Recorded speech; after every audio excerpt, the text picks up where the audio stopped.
Dia mana Pak?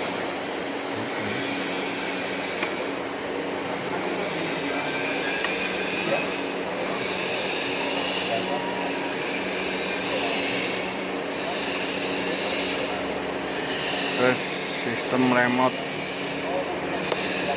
oke mati, nyalakan lagi connection.